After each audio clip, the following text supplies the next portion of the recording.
देखिए बच्चे,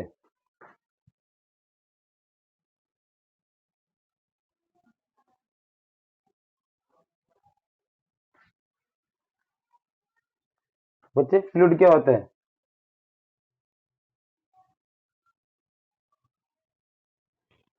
फ्लूइड क्या होता है बच्चे? हाँ, anything which has tendency to flow. कोई प्रभुप्रीत कौर है आपकी क्लास में? Prabhpreet Kaur? There is one Prabhpreet Kaur in the meeting. Anything which has tendency to flow is anything which has tendency to flow, which has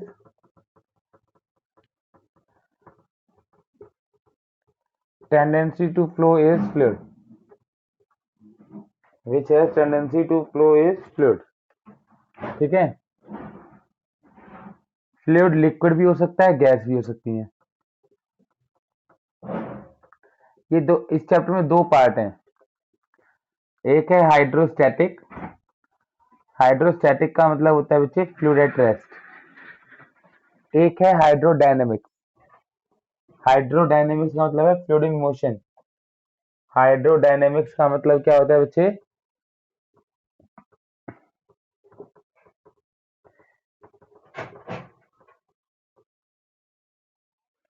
ठीक है, फ्लूइड इन मोशन।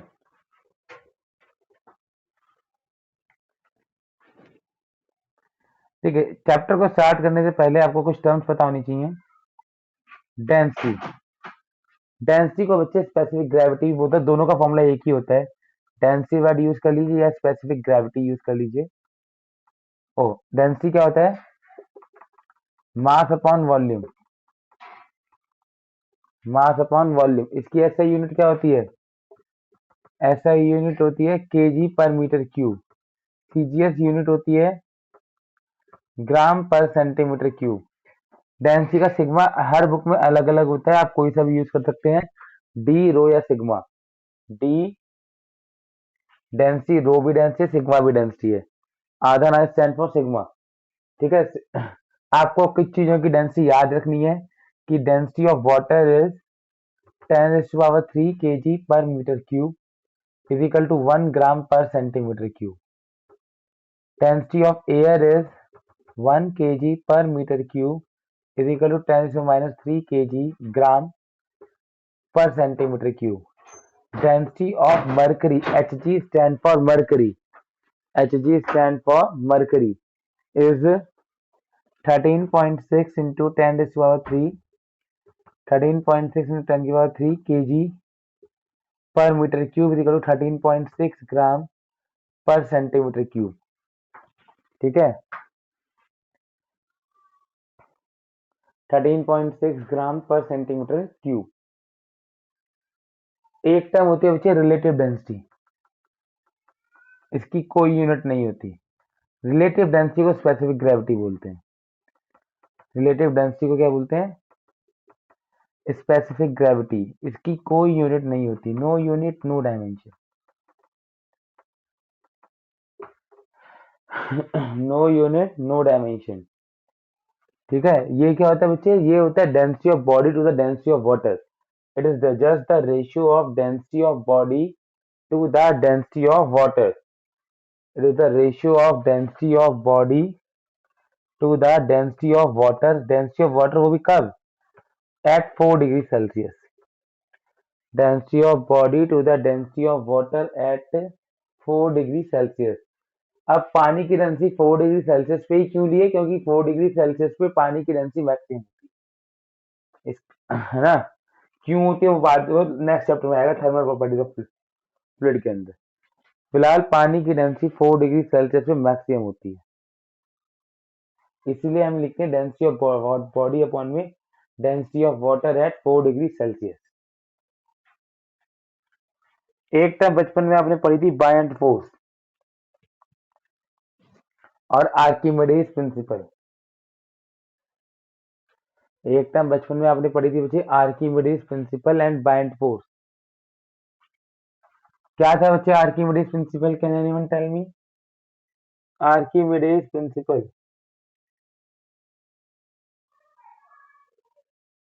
बताओ।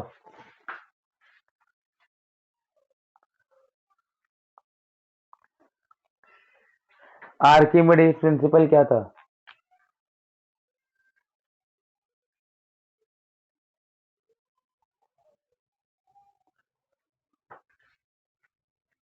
हम्म।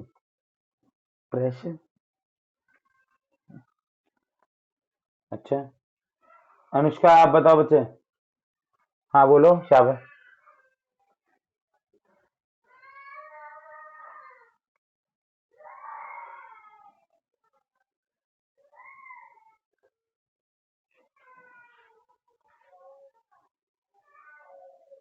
हम्म। मतलब basically इसने क्या कहा था कि अगर एक कंटेनर में दो, ये कंटेनर है, ये 100 सेंटीमीटर क्यूब का कट है, ये 200 सेंटीमीटर क्यूब का कट है, ये 300 सेंटीमीटर क्यूब का कट है। इसके अंदर 200 सेंट इसके अंदर 200 सेंटीमीटर क्यूब का पानी भरा हुआ था।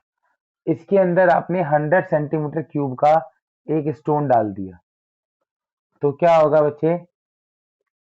ये कहाँ पहुंच जाएगा? 100, 200, 300। ये कहते हैं volume of liquid displace is equal to the volume of body immerse in it. कोई आपने 100 सेंटीमीटर क्यूब का पत्थर डाला है ना, तो ये जो है पानी का वॉल्यूम को कितना रेज करेगा? 100 सेंटीमीटर क्यूब रेज कर देगा। ये कहता था volume of fluid displace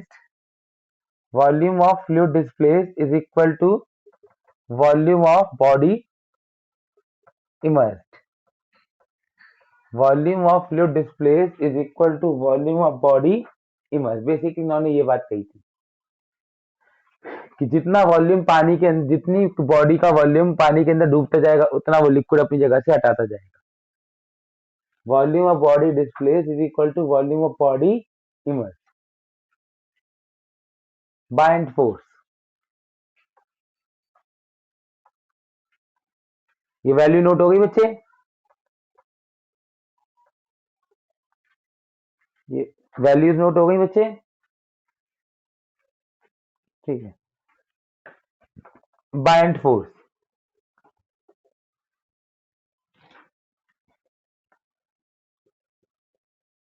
yes.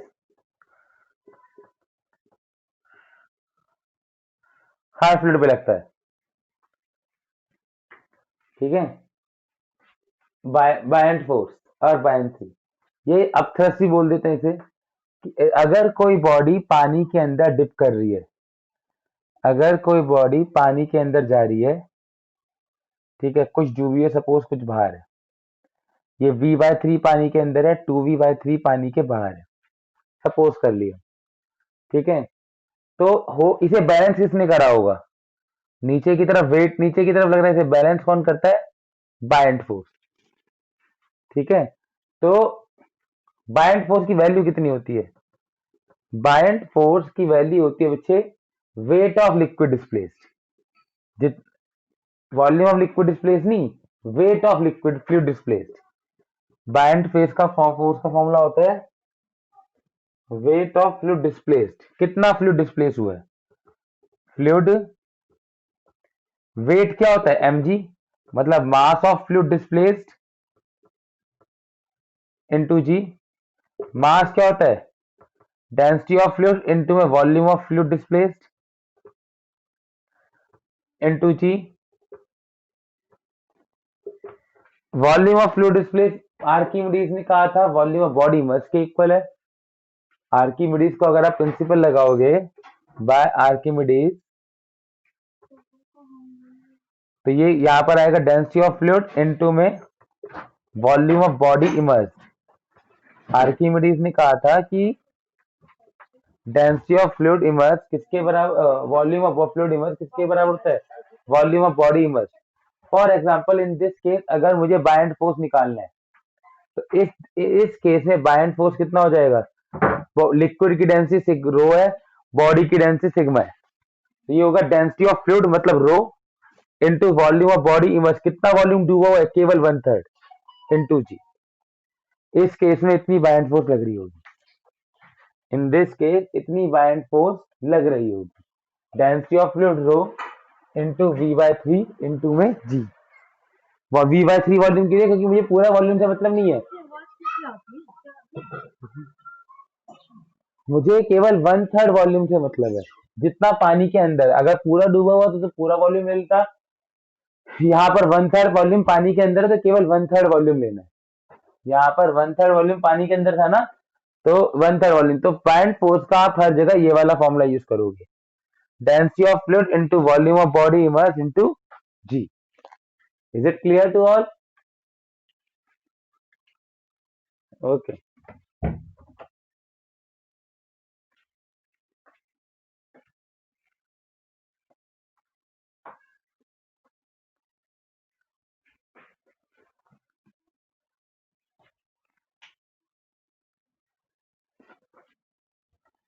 हाँ, नहीं,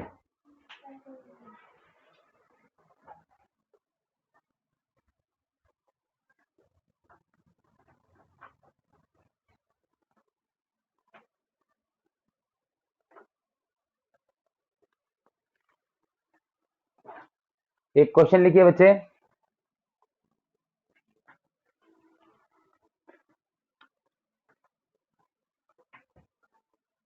सपोज ये एक लिक्विड है जिसकी डेंसिटी रो है, इसके अंदर एक बॉडी डूबी हुई थी, आधी आधी पानी के अंदर थी, आधी पानी के बाहर थी, ठीक है, half half half immerse in water है।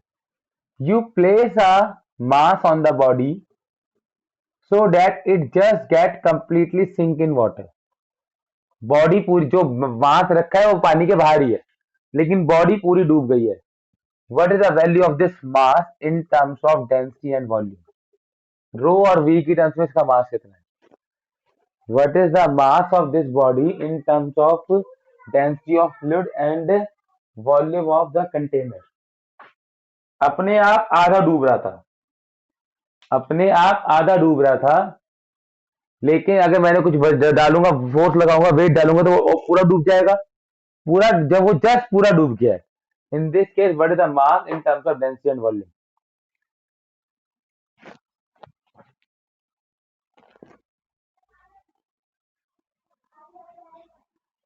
एक ब्लॉक है, आधा पानी के अंदर है, आधा पानी के बाहर है। आपने उसके ऊपर एक और ब्लॉक रखा, so that पहले वाला ब्लॉक पूरा पानी के अंदर डूब गया। What is the mass of the ऊपर वाला ब्लॉक, जो आपने इस ब्लॉक के ऊपर रखा है, so that in terms of density and volume, so that जो ब्लॉक था जो पहले आधा डूबा हुआ था, वो पूरा डूब गया।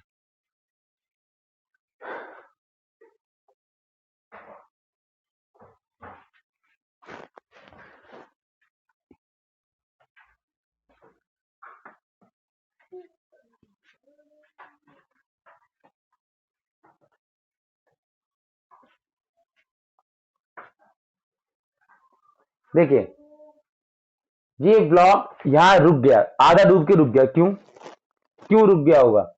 इसका मास सपोज m है, इस पे mg फोर्स नीचे लग रहा होगा, बायएंड फोर्स ऊपर लग रहा होगा, Fb और mg बराबर हो गए होंगे, तभी रुक गया। भाई रुकने का मतलब क्या है? नेट फोर्स जीरो हो गई, ऊपर वाली फोर्स बराबर हो गई किसके? नीचे वाली फोर्स के। ऊपर वाली फोर्स बराबर हो गई नीचे वाली फोर्स के, तभी रुक गया। ऊपर की तरफ फोर्स थी बायएंड फोर्स, नीचे की तरफ फोर्स थी mg, है ना। बायएंड फोर्स का फॉर्मूला हमने अभी क्या पढ़ा? Density of liquid into volume of body immerse. कितना वॉल्यूम डूबा हुआ था? आधा, हाफ वॉल्यूम डूबा हुआ था। Volume of body immerse into g is equal to m g. तो आपको इस बॉडी का मास मिल गया, रो V/2।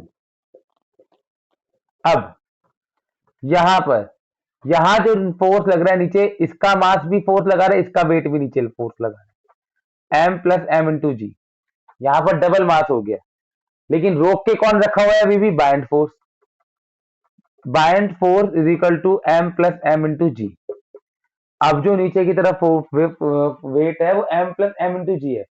बायएंड फोर्स का फॉर्मूला फिर लगा दो, density of liquid into volume of body. अब पूरा वॉल्यूम डूब गया, अब जो है पूरा वॉल्यूम डूब गया, यहां पर आधा वॉल्यूम डूबा था, यहां पर पूरा वॉल्यूम डूब गया। G is equal to M plus M into g, g से जी कट गया, rho V is equal to M plus M from one. आप इसमें एम का वैल्यू पुट कर दीजिए, rho V is equal to rho V by two plus small M, rho V by two minus rho V minus rho V by two is equal to small M, rho V by two.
हो गया?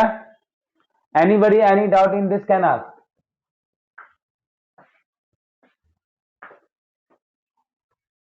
Is it clear बच्चे, yes और no? ठीक है, किसी बच्चे को doubt है तो पूछ लो। नहीं? देखो बच्चे,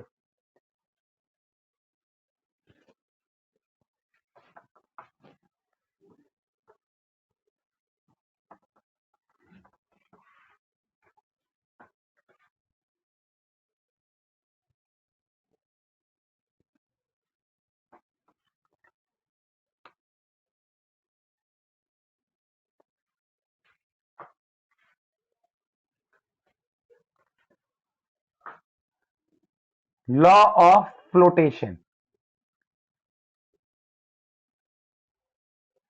लॉ ऑफ फ्लोटेशन की ये डिसाइड करता था कौन सी बॉडी डूबेगी, कौन बॉडी तैरेगी। देखिए बच्चे, कुछ बॉडी पानी के अंदर कुछ डूबती हैं, कुछ ऊपर रहती हैं। कुछ बॉडी पानी के अंदर डूब जाती हैं, कुछ बॉडी पानी के सरफेस के अंदर जस्ट इमर्स हो जाती हैं, डूबती नहीं है, पानी के सरफेस के अंदर चली जाती है बस। वो डिपेंड करता है बच्चे उनकी डेंसिटी पर। बॉडी की डेंसिटी सपोज सिग्मा है, फ्लूइड की डेंसिटी सपोज रो है, ठीक है? तो अगर सिग्मा ज्यादा होगा, सिग्मा कम होगा पानी की डेंसिटी से, अगर बॉडी की डेंसिटी पानी की डेंसिटी से कम होगी तो वो तैरती है। यहाँ पर क्या होता है, ऊपर नीचे की तरफ बॉडी का वेट लग रहा होता है, ऊपर की तरफ बाइंड फोर्स, mg और बाइंड फोर्स बराबर हो जाते हैं। यहाँ पर क्या है, सिग्मा बराबर होता है डेंसिटी के, नीचे की तरफ mg, ऊपर की तरफ बाइंड फोर्स, तो यहाँ भी mg बराबर हो जाता है बाइंड फोर्स के। यहाँ पर क्या है, ऊपर की तरफ बाइंड फोर्स, नीचे की तरफ mg, वेट तो हमेशा नीचे की तरफ लगेगा ना। लेकिन यहाँ पर बॉडी डूब रही है, डूबने का मतलब क्या है, mg बड़ा है बाइंड फोर्स से, बाइंड फोर्स बॉडी को बैलेंस नहीं कर पा रही, बाइंड फोर्स बॉडी को बैलेंस नहीं कर पा रही, इसलिए तो बॉडी डूब रही है। ठीक है, जैसे एक लेक है जिसके अंदर जाके आदमी तैर सकते हैं, आप डूबोगे नहीं, ऐसा क्यों? नॉर्मली आप नदियों के अंदर जाते हो तो डूब जाते हो, लेकिन एक लेक है, लेक का नाम है कोई याद नहीं आ रहा, जिसमें आप तैर सकते हो, आप डूबोगे नहीं वहां। हाँ डेड सी, हाँ। हाँ उस उसमें उस हाँ उस उसमें ये कंडीशन उल्टी, उसमें ये वाली कंडीशन सेटिस्फाई हो रखी है कि वहां का जो पानी की डेंसिटी है वो आपकी डेंसिटी से ज्यादा है। वहां पर जो पानी की डेंसिटी है वो आपकी डेंसिटी से ज्यादा है, उसके अंदर इतना नमक मिला हुआ है। तो हो क्या रहा है बच्चे, वहां पर ये वाली कंडीशन सेटिस्फाई है तो आप कुछ डूबोगे कुछ बाहर रहोगे। लेकिन नॉर्मल पानी के अंदर ये कंडीशन सेटिस्फाई होती है, पानी की डेंसिटी ज्यादा होती है, आपकी बॉडी लिक्विड की आपकी डेंसिटी ज्यादा होगी लिक्विड की डेंसिटी, तो आप डूब जाते हो। आपकी डेंसिटी ज्यादा होती है लिक्विड की डेंसिटी, तो आप डूब जाते हो। हाँ।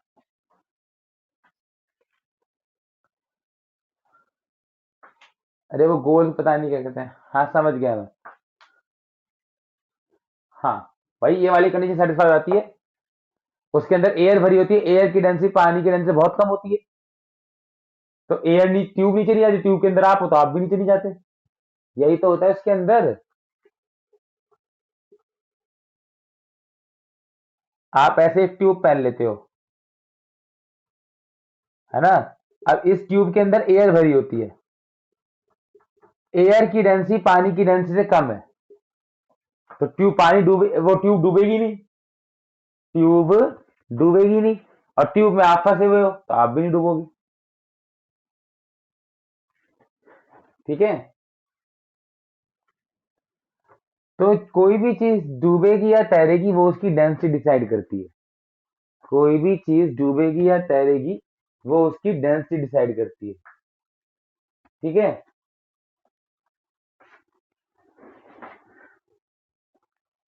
क्वेश्चन लिखिए बच्चे, why dead man floats on water while alive men sink in water।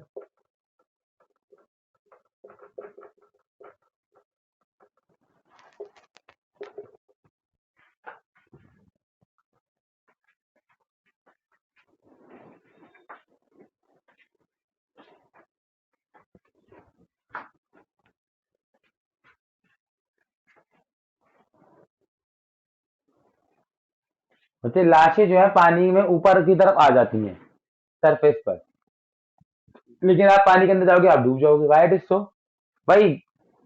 Tube वाला केस, जब आदमी मर जाता है तो बच्चे, जब आदमी जिंदा है तो उसकी डेंसिटी पानी की डेंसिटी ज्यादा है, लेकिन जब आदमी मर जाता है तो उसके अंदर गैसेस पैदा होनी शुरू होती है उसकी बॉडी के अंदर। During the decomposition of the dead body उसका उसके बॉडी के अंदर हवा भर जाती है, गैस भर जाती है, जिसकी वजह से उसकी डेंसिटी पानी की डेंसिटी से क्या हो जाती है, कम, और वो तैर के सरफेस पर आ जाता है। During the decomposition gases like methane H2S are stored in the body. ठीक है, वो बनती हैं और वो बॉडी के अंदर स्टोर हो जाती हैं, जिसकी और उनकी जिसकी वजह से बॉडी की डेंसिटी पानी की डेंसिटी से क्या हो जाती है बच्चे, कम हो जाती है। जिसकी वजह से पानी की डेंसिटी से कम बॉडी की डेंसिटी हो जाती है और इससे डेड बॉडी सरफेस पर तैर के आ जाती है। हाँ। हाँ। हाँ यार भारीपन से मतलब है ही नहीं बच्चे, डेंसिटी से मतलब है। बॉडी कितनी भारी से उससे तो मतलब है ही नहीं ना, डेंसिटी से मतलब है।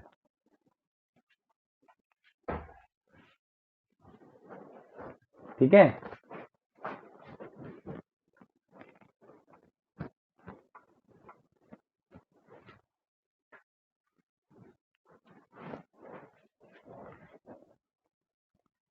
apparent weight and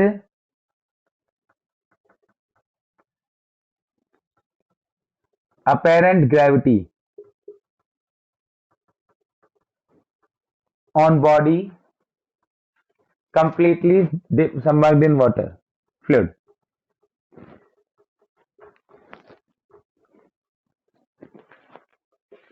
देखो बच्चे, एक बॉडी है जिसकी डेंसिटी सिग्मा थी रो है। अभी पूरी बॉडी पानी के अंदर डूबी हुई है, बॉडी का वॉल्यूम V है, मास M है, तो बॉडी नीचे क्या लगाएगी, वेट। पानी ऊपर क्या लगाएगा, बाइंड फोर्स। लेकिन अगर सिग्मा ज्यादा हुआ रो से तो body will sink, body will move downward, body will move downward, है ना। अभी हमने पढ़ा। तो सपोज ये जिस ग्रेविटी से एक्सलेशन से नीचे जा रहा है उसे जी डैश मान लिया, वही अपेरेंट ग्रेविटी। अगर बॉडी रेस्ट में है तो ऊपर वाली और नीचे वाली फोर्स बराबर होती है, अगर बॉडी मोशन में है तो नेट फोर्स किसके इक्वल होती है बच्चे, एम ए के। और यहाँ जो इफेक्टिव एक्सलरेशन है, नेट एक्सलरेशन है, वही क्या है बच्चे, अपेरेंट ग्रेविटी। तो यहाँ पर क्या होगा, एम जी माइनस, आपने कंसेप्ट लगाया न्यूटन का second law, net force is equal to m a, क्योंकि बॉडी मोशन में है। अगर बॉडी मोशन में होती है तो नेट फोर्स किसके इक्वल होती है बच्चे, एम ए के। तो आप यहाँ पर क्या लगेगा, एम जी माइनस ऊपर की तरफ buoyant force is equal to m g dash is equal to apparent weight. आपको पानी के अंदर जाके अपना वेट कम महसूस होता है ना, क्योंकि पानी का वेट, पानी आपका नॉर्मल वेट है एम जी। जब आप लिक्विड के अंदर जाते हो तो आप पे बाइंड फोर्स ऊपर की तरफ लगती है, तो आपको अपना वेट कम महसूस होता है, वही होता है अपेरेंट वेट। अगर मुझे जी डैश की वैल्यू निकालनी है तो मास को क्या लिख सकते हो आप, density into volume into g, density of body into volume of body into g. Buoyant force का फॉर्मूला क्या था, density of liquid into volume of body immerse, complete body डूबी हुई है, density of liquid into volume of body immerse into g is equal to, इस वाले मास को भी डेंसिटी इंटू वॉल्यूम जी। यहां से सिग्मा वी कॉमन निकाल दिया, sigma V g 1 - rho by sigma. V और जी तो यहाँ भी था, बस सिग्मा नहीं था, तो यहाँ पर 1 - rho by sigma is equal to sigma V g. Sigma V से सिग्मा वी कट गया, इफेक्टिव ग्रेविटी आ जाएगी G1 - rho by sigma. Effective gravity आ जाती है लिक्विड के अंदर G1 - रो बाय सिग्मा।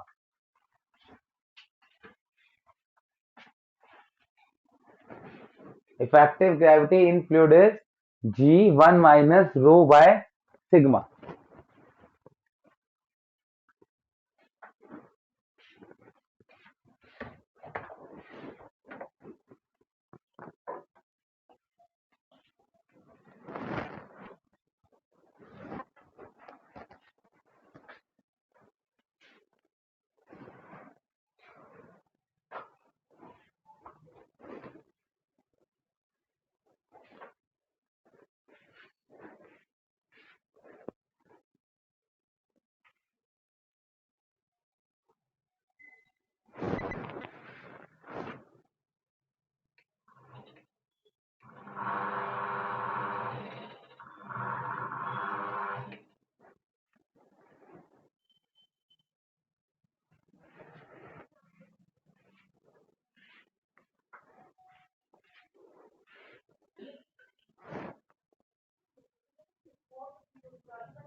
ठीक है,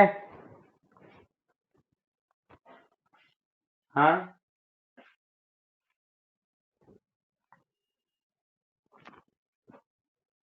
ठीक है।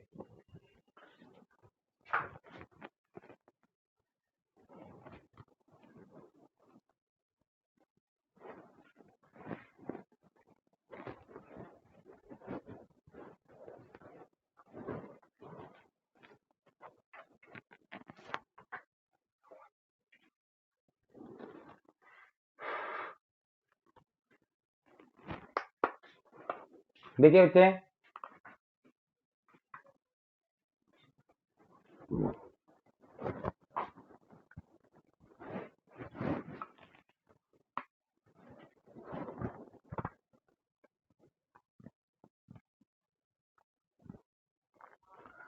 प्रेशर exerted by fluid,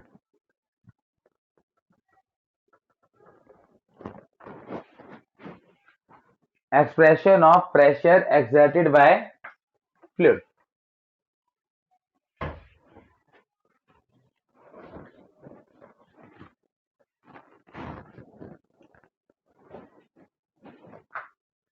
देखिए बच्चे,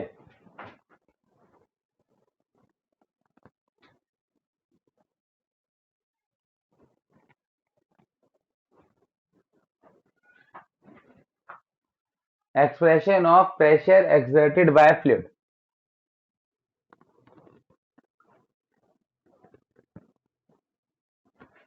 सपोज एक कंटेनर है, इसके अंदर h हाइट तक फ्लूइड भरा हुआ है, तो ये बेस पर कितना प्रेशर लगा रहा होगा, यहां पर बेस पर जमीन पर कितना प्रेशर लगा रहा होगा वो निकालना है, खाली फ्लूइड की वजह से। तो बच्चे प्रेशर का बेसिक फॉर्मूला क्या होता है, फोर्स अपॉन एरिया। पानी पे कौन सी फोर्स लगा रहा है, अपना वेट mg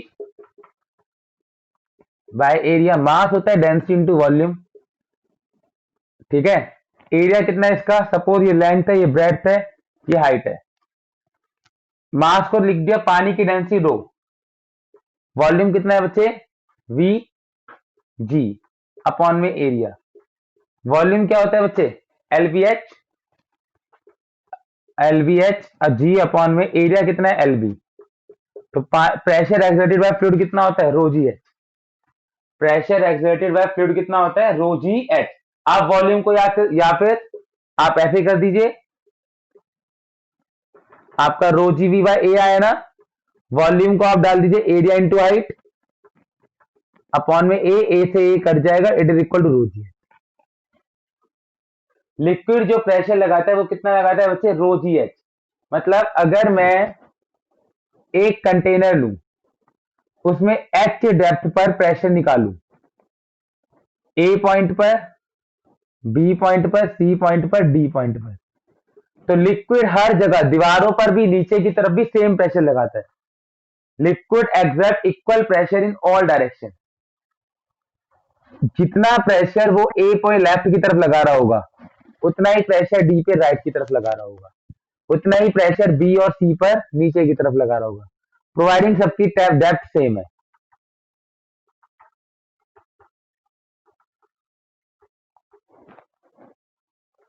ए पर फ्लूइड का प्रेशर, बी पर फ्लूइड का प्रेशर, सी पर फ्लूइड का प्रेशर और डी पर फ्लूइड का प्रेशर। सब पर जो प्रेशर है फ्लूइड की वजह से, सब पर फ्लूइड की वजह से जो प्रेशर है वो कितना होगा रो जी है। Liquid exert equal pressure in all direction in a plane, in a horizontal plane.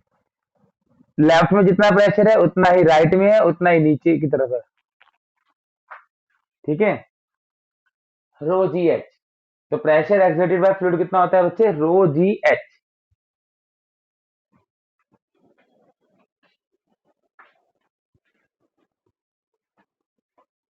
H is the depth from the surface. H is the depth from the surface.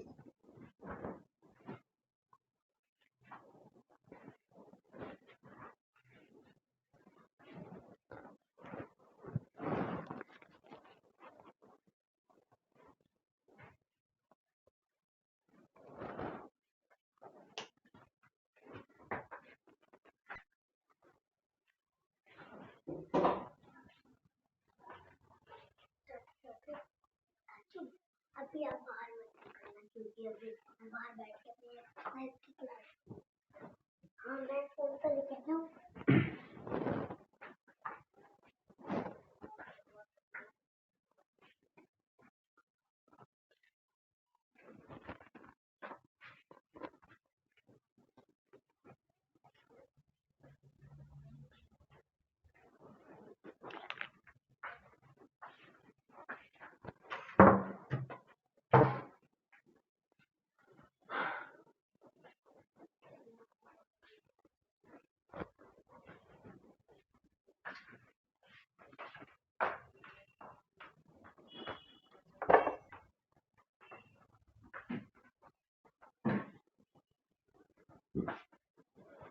हाँ भाई, देखिए अगली term है hydraulic paradox.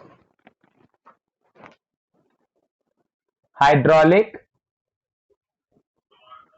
Paradox. देखिए बच्चे, अब suppose मेरे पास एक कॉनिकल कंटेनर है, इसके अंदर भी इसकी हाइट एच है, रो डेंसिटी का लिक्विड भरा हुआ है, बेस का एरिया ए है, इसका रेडियस आर है। आपने अब बेस पे प्रेशर निकाला, वही फोर्स अपॉन एरिया। फोर्स होता है mg, वेट लग रहा होगा इस पे नीचे की तरह, अपॉन में एरिया। मास होता है density into volume. Into g by a. Cone का वॉल्यूम कितना होता है 1/3 pi r² into g upon में एरिया कितना होता है पाई r²। आंसर आ गया rho g h by 3 which is wrong. Shape कुछ भी हो, साइज कुछ भी हो, अगर अगर एक कंटेनर इतना पतला सा है, इसकी हाइट h है, और एक इतना मोटा है, इसकी भी हाइट h है, तो दोनों के बॉटम में सेम ही प्रेशर लगेगा। इससे कोई मतलब नहीं होता कि वो उसकी शेप क्या है या फिर उसका ब्रॉडनेस कितना है, उससे डिपेंड नहीं करता। इसलिए इसे कहते हैं पैराडॉक्स, धोखा। लिक्विड हमें धोखा देता है। लिक्विड का पैराडॉक्स का मतलब क्या होता है बच्चे, छलावा, धोखा। तो यहाँ पर क्या है, यहाँ भी प्रेशर जो बेस पर लग रहा होगा वो रो जी एच ही होगा, जबकि कैलकुलेशन से आ कितना रहा है rho g h by 3। This pressure exerted by fluid is independent of the shape and size. It is dependent only on the height. Vertical height पर डिपेंड करता है। कैलकुलेशन से आ रहा है रो जी एच बाय 3, जबकि ऐसा है नहीं, ये बिल्कुल गलत है। Pressure exerted by fluid depends only and only on the height. Height तो एच ही है ना, तो इसके बेस पर प्रेशर रो जी एच ही लग रहा होगा। इसे कहते हैं hydraulic paradox. Pressure exerted by fluid, pressure exerted by fluid is independent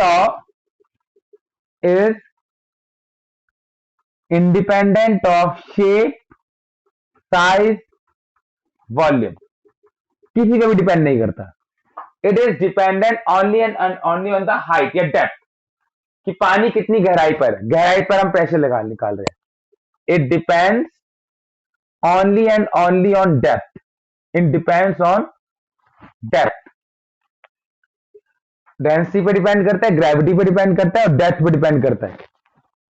depth पे डिपेंड करता है, डेंसिटी पे डिपेंड करता है, और एक्सेलरेशन ड्यू टू ग्रेविटी पे डिपेंड करता है। और एक्सेलरेशन ड्यू टू ग्रेविटी पे डिपेंड करता है। अब एक्सेलरेशन ड्यू टू ग्रेविटी पे डिपेंड कर रहा है, इसकी मैं आपको एक छोटी एक्टिविटी बताता हूँ। इसे कहते हैं हाइड्रोलिक पैराडॉक्स। समझ आ गया कि कैलकुलेशन से कुछ भी आ रहा हो उससे मतलब नहीं है, प्रेशर रो जी एच ही रहेगा। शेप, साइज, वॉल्यूम कुछ भी हो, पानी कम कम है या ज्यादा है इससे मतलब नहीं है। अगर मैं इसे इस शेप का भी लेता कंटेनर को, तो पानी डबल हो गया। अगर कंटेनर की शेप ऐसी होती तो पानी डबल हो गया, तो ये नहीं प्रेशर डबल हो जाएगा, नहीं, प्रेशर उतना ही रहेगा रो जी एच। अगर इस कंटेनर की शेप को मैं डबल भी कर दूंगा वॉल्यूम को, तो भी प्रेशर रो जी एच ही रहेगा। अगर हाइट सेम है तो pressure exerted by fluid rho g h ही रहेगा। प्रेशर एक्सर्टेड बाय फ्लूइड हमेशा रो जी एच ही रहेगा। ये होता है हाइड्रोलिक पैराडॉक्स। देखो आप इसकी एक एक्टिविटी छोटी सी कर सकते हैं घर में। अगर क्लास में होते लाइव तो मैं करके दिखाता बच्चे आपको। आप एक बोतल लीजिए कोक की, इसके अंदर पानी भर दीजिए, यहां पर छेद कर दीजिए, पानी बाहर आएगा, आएगा या नहीं आएगा, पानी बाहर आएगा। हाँ, पानी बाहर आएगा। अब आप क्या करो, पानी गिर रहा है उसे छोड़ दो। हाथ, अभी आपने हाथ में पकड़ रखी थी इसे, अब आप इसे हाथ से रिलीज कर दो। तो जब ये नीचे गिर रही होगी तब इसमें ऑब्जर्व करना, जब हाथ में पकड़ी हुई है पानी निकल रहा है बाहर, बोतल अभी भरे हुआ है, लेकिन जब तक वो जमीन पे जा रहा है रास्ते में इसके अंदर से पानी बाहर नहीं आएगा। क्यों नहीं आएगा? इसके अंदर पानी है लेकिन water will not come out. Can anyone explain why? पानी क्यों बाहर आ रहा है? क्योंकि यहाँ प्रेशर लग रहा है रो जी एच, अंदर से प्रेशर लग रहा है, दबाव पड़ रहा है, तो पानी बाहर भाग रहा है। अब यहां पर ग्रेविटी जीरो हो गई। फ्री फॉल में ग्रेविटी, इफेक्टिव ग्रेविटी कितनी हो जाती है? जीरो। फ्री फॉल में इफेक्टिव ग्रेविटी कितनी हो जाती है? जीरो। वेटलेसनेस, इसको अपना वेट एक्सपीरियंस ही नहीं हो रहा। जब इफेक्टिव ग्रेविटी जीरो है तो इफेक्टिव प्रेशर भी कितना हो गया? जीरो। अंदर से प्रेशर नहीं लग रहा, बाहर क्यों आएगा? अपेरेंट ग्रेविटी फ्री फॉल के अंदर कितनी होती है? जीरो। आप बोतल को देखो, आपके साथ पानी निकलता हुआ दिखाई देगा, drop it while moving downward. जब वो बोतल नीचे जा रही होगी, आप उसमें ध्यान करके देखना, उसमें जब वो रास्ते में होगा तब उसमें पानी बाहर नहीं निकल रहा होगा। जमीन पे गिर जाएगा तब निकलेगा, लेकिन रास्ते में उसमें पानी बाहर नहीं निकलेगा। द रीजन बीइंग, क्योंकि रास्ते में वो फ्री फॉल कर रहा है, फ्री फॉल के अंदर इफेक्टिव ग्रेविटी जीरो हो जाती है। while doing the free fall apparent gravity becomes zero, और अगर apparent gravity जीरो हो गई तो water will not come out, पानी कभी उससे बाहर नहीं आएगा चेस से, पानी उस चेस से बाहर नहीं आएगा।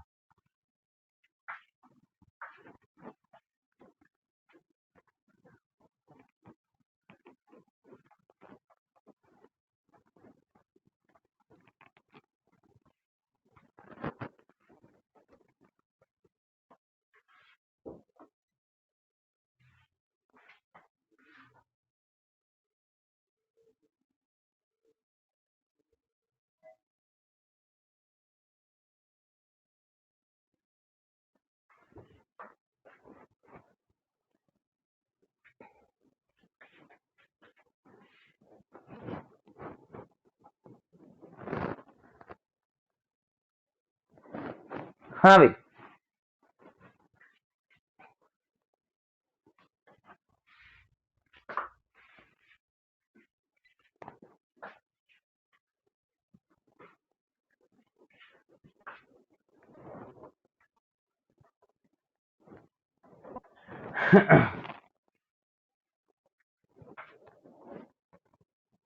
देखे बच्चे,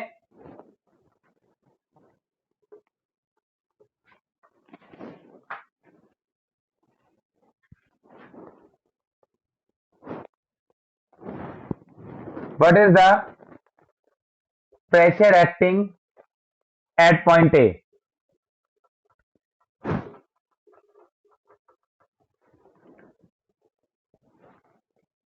ये एक क्लोज कंटेनर है,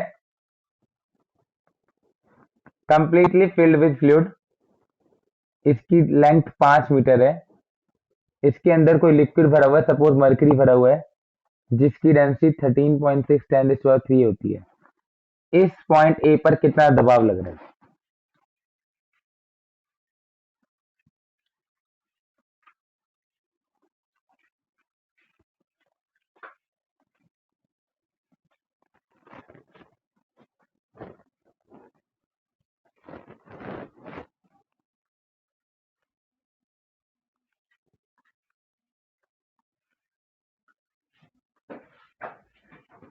ये ऐसे स्लांटेड पड़ा हुआ है, स्लांटेड, सीधा नहीं है, स्लांट है, at an angle suppose 37 degree ले लो या 53 degree.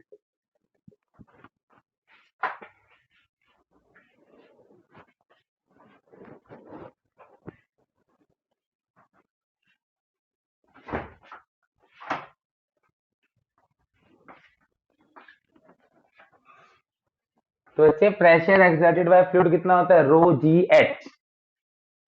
Pressure exerted by fluid कितना होता है? Rho g h. H is at vertical depth, इससे मेरा कोई मतलब नहीं है, इससे मतलब है, ठीक है। वाई एक्सिस में कितनी हाइट है, तो ये 5 था, जिसके साथ एंगल बनता है वो कॉस कॉम्पोनेंट 5 cos 53, दूसरे वाला क्या हो जाएगा बच्चे? 5 sin 53। तो जो इसकी डेप्थ हो गई वो 5 sin 53 हो गई, तो यहाँ पर जो प्रेशर लग रहा होगा वो होगा rho g h. Rho is 13.6 × 10⁻³ gravity is 10, small g कितना होता है बच्चे? 10, और डेप्थ कितनी है? 5 sin 53 कितना होता है? 4/5, जो भी आएगा ये।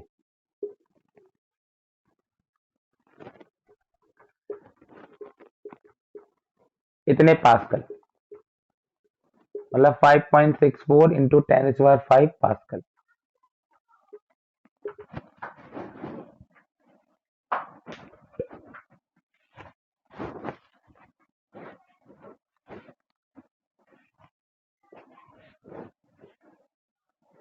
इतना प्रेशर एक पॉइंट पे लग रहा होगा।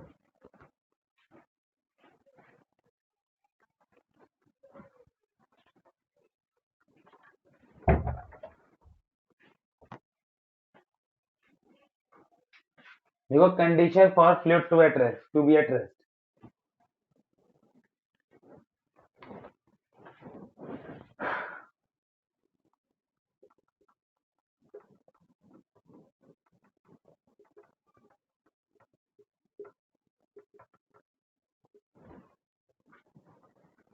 पानी क्यों बहता है और क्यों रुक जाता है?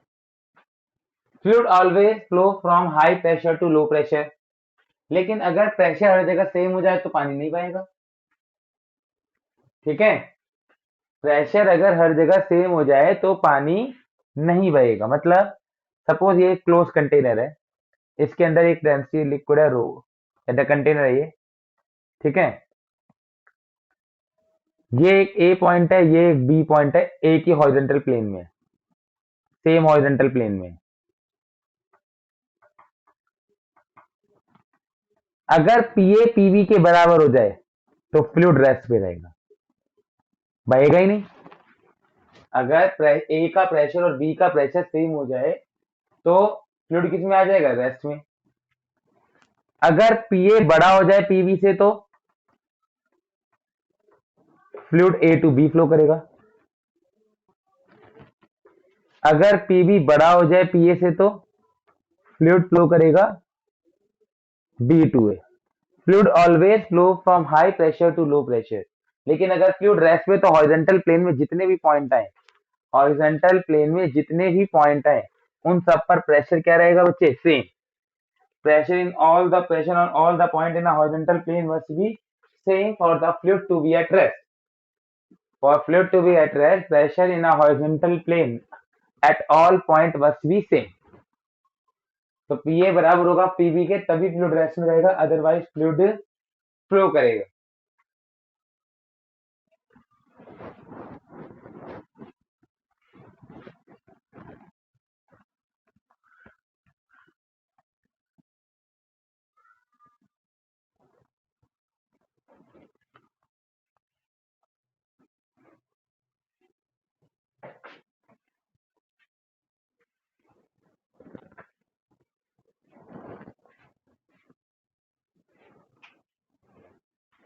Is it clear to all बच्चे?